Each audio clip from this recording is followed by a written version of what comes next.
This video is going to be about the strumming on your six strings, the Hey Rob, what about Bob, and Let's Go Swinging lab.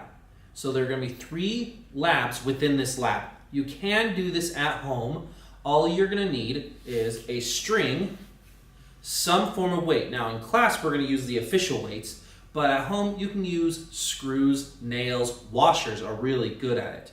So what you're going to do for Hey Rob, what about Bob, is you're going to change the bob or the mass of the weight. Again, you can use washers. You don't need to be precise. You don't need to have a scale. You can say 1 washer, 2 washers, 3 washers, and then you just increase the washers. The important thing that you need to do is make sure that the masses are always the same length.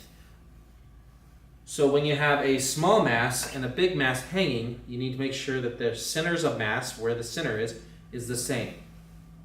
Then you're going to just see how many back and forths it has in 1 second. 1, 2, 3, 4, 5. Then you figure out how much time that was. 5 waves in that amount of time. That is its frequency. Then you're going to do Let's Go Swinging. This is going to be based off of amplitude. You can use a protractor that we'll use in class, or at home you can just judge it. 5 degrees, 10 degrees, 45 degrees, 90 degrees, and you'll just again figure out how many swings back and forth there are in a given amount of time.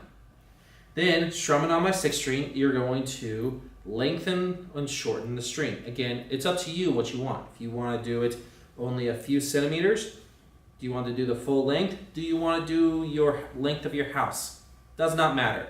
But you choose, and again, you're keeping the mass the same, and you're just going to go back and forth and sing the frequency or how many back and forths in a unit at a time.